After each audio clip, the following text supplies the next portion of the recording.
Now, my next guest tonight, he's a bit of a mysterious character, having become the youngest person ever to get 3 Michelin stars. He then handed them back and he hasn't cooked since. But he's a hugely successful restaurateur who's just opened his second restaurant in Dublin. Please welcome Marco Pierre White.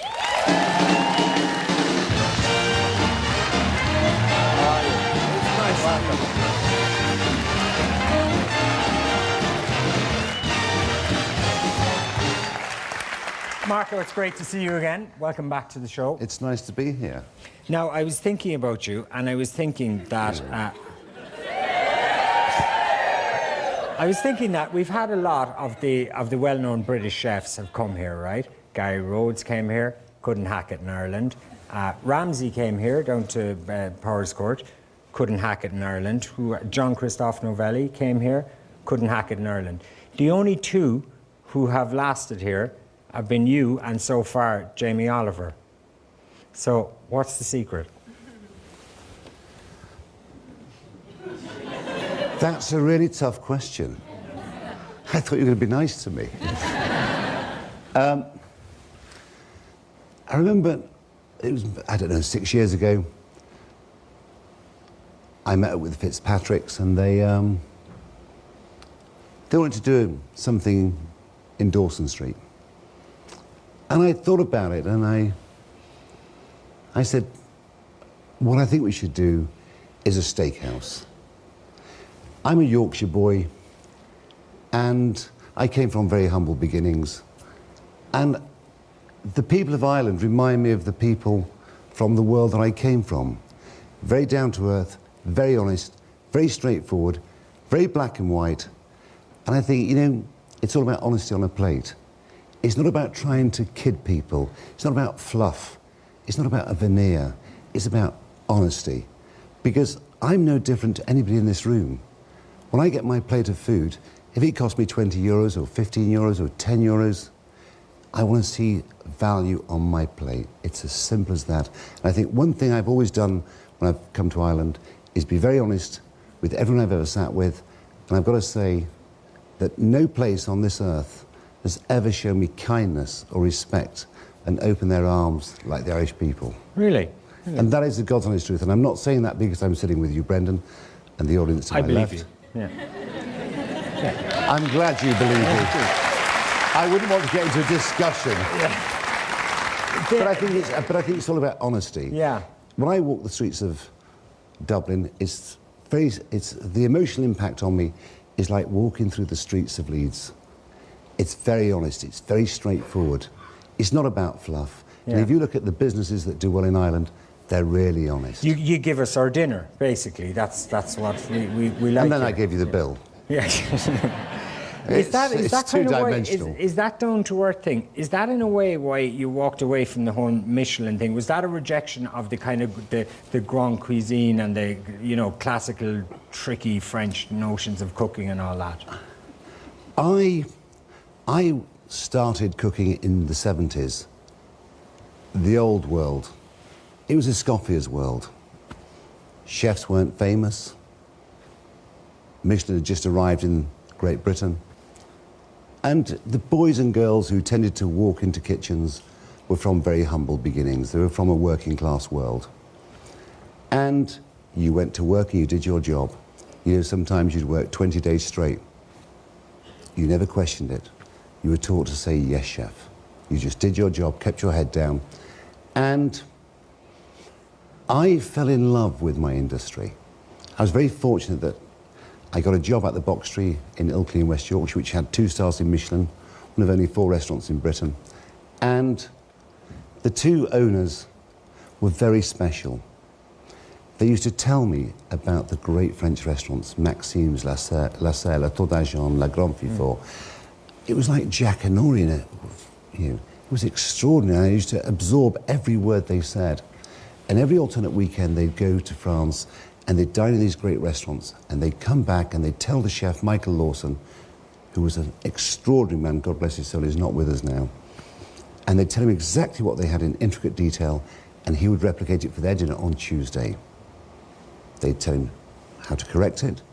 By Wednesday or Thursday or Friday, it was on the menu, an exact replica of what they'd eaten. So I'm not sensing huge creativity or connection with the... It wasn't about that, because the world of gastronomy wasn't about creativity. Escoffier had written the repertoire. So all restaurants in the 70s, all those great restaurants, give or take, it was the same menu. That happened afterwards. We then found La Cuisine Nouvelle. But classical cuisine was the foundation. If you look at the great restaurants of France today, their foundation is still based on classicism. You can't reinvent the wheel. We live in a world of refinement, not invention. And so what these boys did, the creativity was going to France, going to those great restaurants and bringing back those great ideas and that refinement back to Yorkshire and serving on their plates to the customers. That was the genius. But what it did for me was it gave me great insight into that world. And that's what inspired me. And then they told me about restaurants like La Gare Roche and La Tonteclair.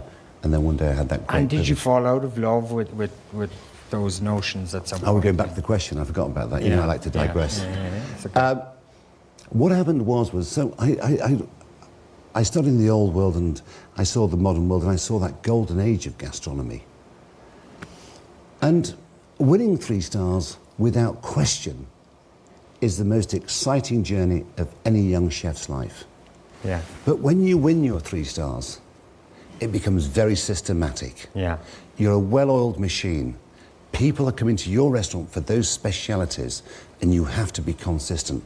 When you think in the late 90s, we were £300 a head, including wine. Wow. We were generous. Yeah. That was a lot of money, Yeah. but it was so boring. And then I started to think, do I want to do this anymore? I'd leave home early morning, and my 2 sons are sleeping. I'd come home every night, and they're sleeping. 6 days a week. The only time I really saw them was on a Sunday, or when they sat on the pass when their mother would bring them to say hello to me for a cup of coffee just before lunch service. Yeah. And so I started to question everything. I wasn't enjoying doing it anymore because the creativity had gone. We were a slick machine. And I thought to myself, I've really got 3 options. My first option was to continue doing what I'm doing, 6 days a week, 80 to 90 hours a week, being behind my stove. That's where I belonged, because I believe you're going to charge high prices, you have 3 stars in Michelin, you've got to be behind your stove. That's what I believed. My second option was to live a lie, to pretend I cook when I don't cook, continue to charge high prices, question my own integrity and everything that I've ever worked for. Gordon Ramsay you're describing here, yes? I'm just giving you a little bit of clarity Okay. to your question, Brendan. Okay. My third option was pluck up the courage, let the Michelin know that on the 23rd of December 1999 that I will be hanging up my apron and retiring. They were my 3 options. One day, I was on the riverbank one Sunday afternoon, and this little thought came into my head. And that thought was, Marco, you're being judged by people who have less knowledge than you. So I thought to myself, so what's it all worth? What have I worked all these years for? And it was that that gave me the courage and the strength to hang up my apron and accept that tomorrow morning I've lost my status and I'm unemployed. It was as simple as that, and I became rather lost after that, and I wandered off to the countryside and I did all the things I did as a child. I went fishing, I went shooting, but I had to discover myself. And about 5 years after that, I came back to London and I sort of semi-discovered myself, because when you work in a kitchen, like I did, and all your energy goes into the food and into your restaurant, your emotional growth is limited, because all your emotions are going into your food, into your restaurant. And so therefore, when I left the kitchen at 38 years old, my emotional growth was minimal, my spiritual growth was minimal. I was quite socially inept, I was scared of the outside world. I'd been institutionalized within the world that I'd been brought up in. I wonder, had you, I'm sorry for interrupting you, but I wonder, had you gone into that kind of quite safe, obsessive world where nothing could touch you, because, and it's well documented that the defining event in your life is that when you were 6 years old, your mother collapsed in front of you and subsequently died, and that it had a huge impact on you. Is that why you ran away into kitchens and obsession and everything? Well, I think firstly I mean, the most defining moment of my life was the day my mother died. And like I'm sitting with you now, I watched my mother die. And my father was a very hard man.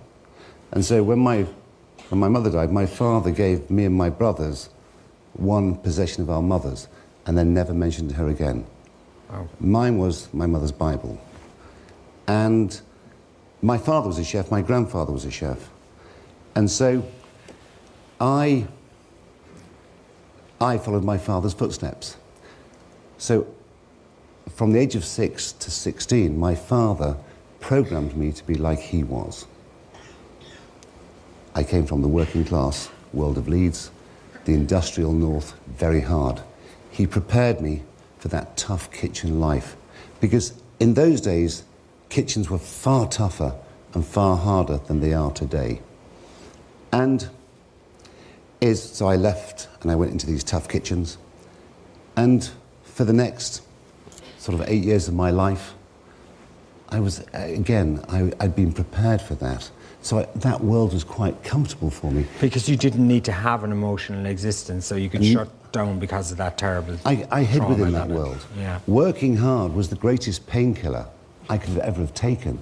What happened was it suppressed my internal pain. And I'm not doing a very good job of expressing myself. Can I have an empty glass and I'll give you a little metaphor. Thank you. I've never, and this helped me a lot in my life, and I've shared this with a few friends in my life. And I believe there's really two species of human beings. The first species is the most common. There's more of them. They're individuals, like we all, we're born into a certain world. And we become a product of that world. We absorb that environment we're born into. We've become an extension of it. We've become part of it. We've absorbed it. We're a product of that world. The rarest species, in my opinion, is the individual who has been damaged as a child. They've suffered misfortune and great tragedy. This doesn't mean they're better people. It just means that they've suffered misfortune and great tragedy. And very few individuals suffer that tragedy. But what happens when you watch your mother die, like I did? An invisible shell covers you. It protects you. So you don't absorb the world you're born into. You don't become part of that world because you're inside the glass. But you observe that world. But the glass is there to preserve you, protect you, and you grow within it. And then there comes a point in your life when you have to break the glass to allow your emotional and spiritual growth to continue. If you don't, you suffocate within the glass. The internal pain, which has been with you for years, stays with you. And have you successfully broken out of the glass? When I was 31 years old, I was in my kitchen. And this voice came in my head. Marco, who was your mother? Marco, who was your mother? And I tried to dismiss it. Like everything in my life, I'd pushed through. I'd suppressed the emotional pain. I just kept on pushing. But on this day, I couldn't push away. He kept on coming back, Marco, who is your mother? Marco, who is your mother? Who is your mother, Marco? And so I said to my right-hand man, I said, Robert, take over. I have to make a phone call. I went to my office and I picked up my phone to call my father and have that conversation with him, who was my mother. But I put the phone back down and I thought, totally illogical. All he's going to say is that my mother was a wonderful person. I know that. I remember those 6 years of my life. She made my blueprint. So I picked up the phone to call my mother's sister, my mother's brother. I thought, illogical. So I put the phone down. And the only logical approach I felt to find a solution and an answer to my question was to write down every single memory I had of my mother. I write down every memory of my mother, and then I start to dissect them like dissecting a dish, craving understanding. And at the end of it, what I realized was not who I was, not who my mother was, sorry, but who I was. I was my mother's son. What had happened from the age of 6 to 16, that my father had programmed me to be like he was. But I wasn't that person, but it assisted me getting me to where I got. So from the age of 31 to where I am today, I've walked down that road of self-discovery. And that's what's important to me.